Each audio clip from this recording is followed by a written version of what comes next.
I'm a man who's got very specific taste. Just my type.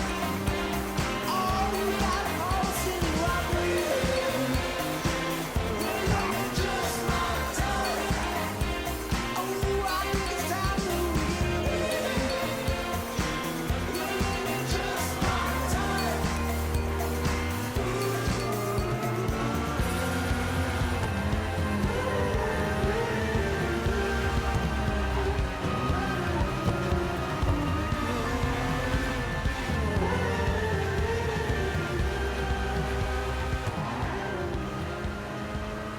Remember cars like these, grand touring cars, proper, comfortable, continent-crushing touring cars?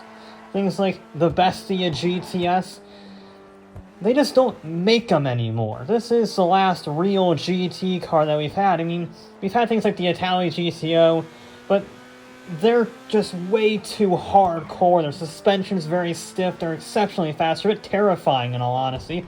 But this is soft, it's comfortable, it's smooth, and you can enjoy the mountain road you're driving on instead of living in constant fear. You can enjoy the scenery instead of blasting past it at 150. And it's a shame that this is the last real one of those that we've had, because Grotti in particular were the absolute masters of this for decades. And this is probably their crowning achievement. The GT750. This is a masterpiece. First of all, it's exquisite in here. This is a very comfortable place to sit.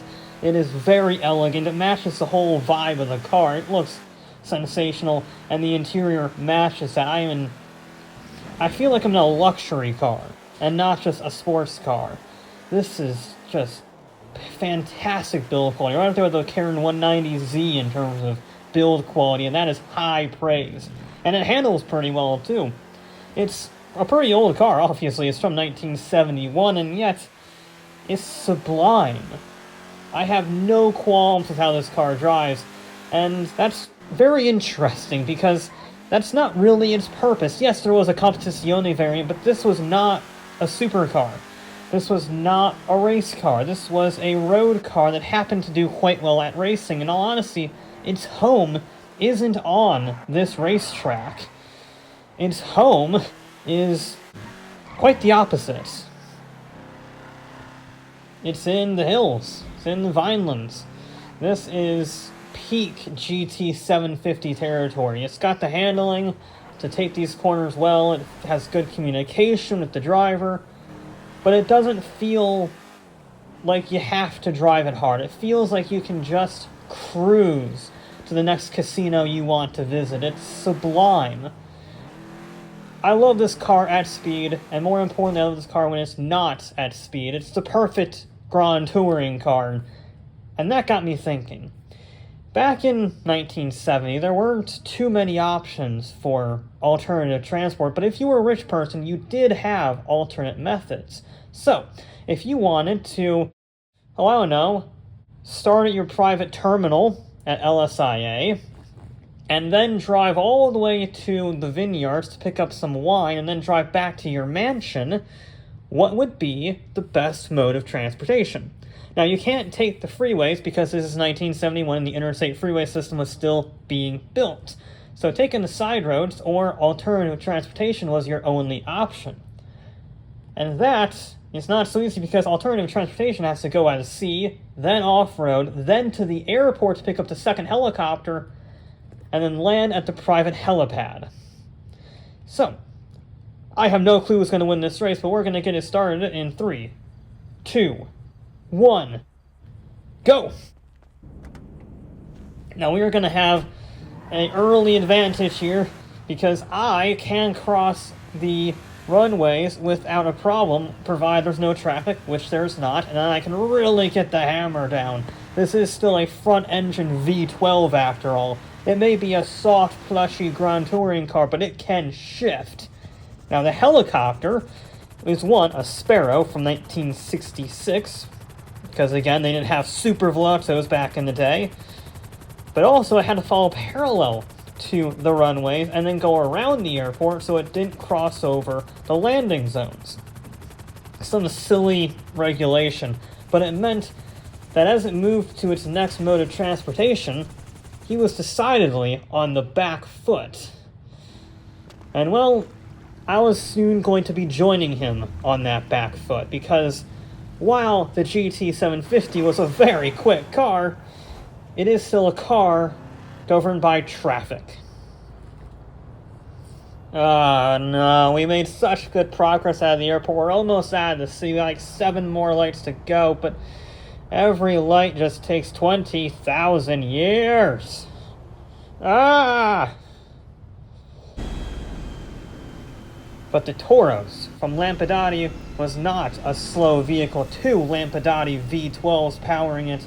It is one of the fastest speedboats of its day, and it was making up all the ground that it had lost going around the airport and switching vehicles to take the lead of this race, heading into the open ocean.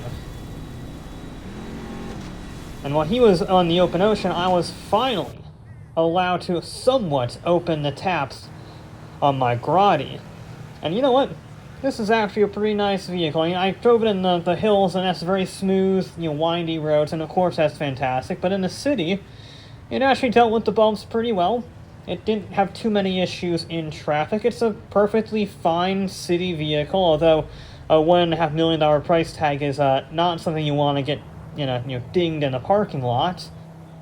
But once again, I cannot use the supreme speed of this vehicle because I'm stuck behind a Lampadati. This is agony.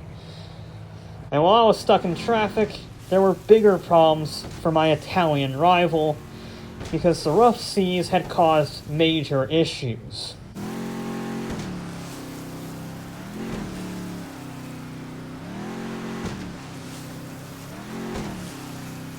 That is the sound of a very sad twin V12 setup really getting hammered by the heavy waves, forcing it to slow down to save its engines.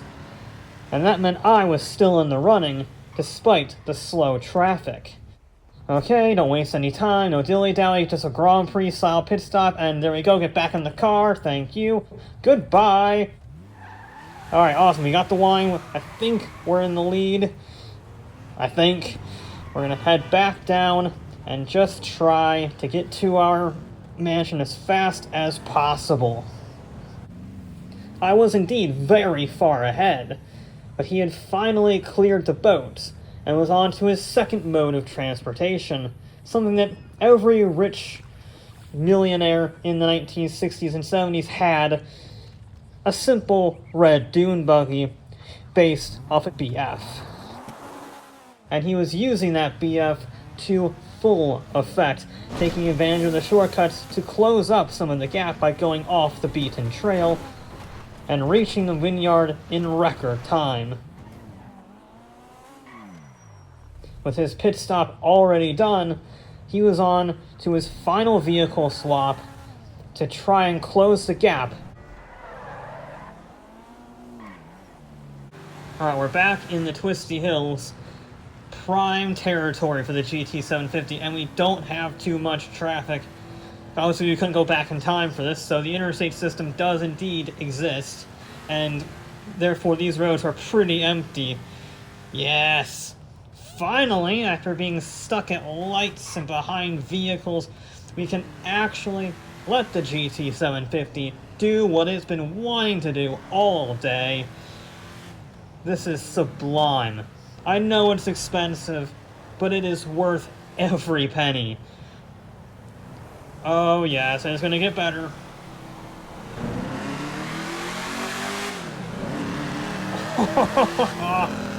Honestly, I might not even care about losing. And maybe that was a little bit of future projection, because the buggy was already at the airport, heading to its final vehicle swap that was sure to close the gap and make this anyone's race. They were back in the Sparrow, and all they had to do was fly a couple of miles to the helipad and end up at the other side of the mansion. I had a huge lead, but the Sparrow was definitively going to close that up very quickly. This race was not over yet. Come on. We're back in the traffic a bit, but I only have like 2 corners left to go. This is gonna be, I think this is gonna be really close. I need to be on the lookout for a helicopter. I haven't seen him once all day, but there's no way that helicopter isn't closing in the gap. Surely he is. Oh no, there's a Granger. Please turn. Please turn. Oh, he didn't turn. Oh no. Where's that helicopter? Where's the helicopter? Where's the mansion for me? Christ, I need to think about that. There it is. There it is. I see the mansion. Oh, I see the helicopter too. Granger, get out of the way. Granger, get out of the way. Move. Ah, I see the helicopter. Get out of the... I need to get to the gate, you little... Ah! Thank you. Ugh. Okay. Let me in, let me in, let me in, let me in. Open the gate, god damn it. Oh, I see him landing. That's not good. That's not good. Why is the gate not opening? Oh, screw this. You know what? I just need to get there, right? Get there with the wine. I'm gonna do a little bit of trespassing, apparently. Oh, come on. I need to beat... It's a foot race now. It's a foot race. I see him. I see him. No! No, no, no, no, no, no, no. No, no. Ah, seconds behind. Ah, that Granger. Oh, that was the final nail in the coffin. Oh, I'm really irritated. I know I said I would be happy just because I drove that car even if I didn't win. But I wanted to win. Ah. Seconds to spare. Ah. Damn. Like I said, at least I got to drive the GT750. And that is the prize all along. This is a phenomenal achievement, and one that Grotti's never really replicated. They've had front-engine V12 since, but they've all been sports cars, apart from the Bestia GTS, and that's a little bit slower, maybe not quite as good looking. It's certainly not as iconic. But the GT750 was the whole package. It was, and still is, an absolute icon, and one of the high watermarks of Grotti's illustrious career.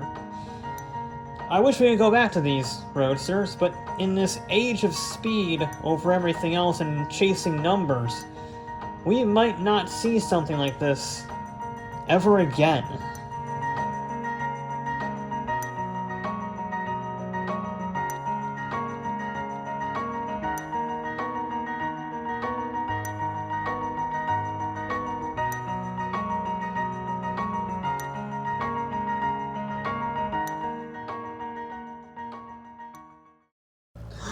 Ugh.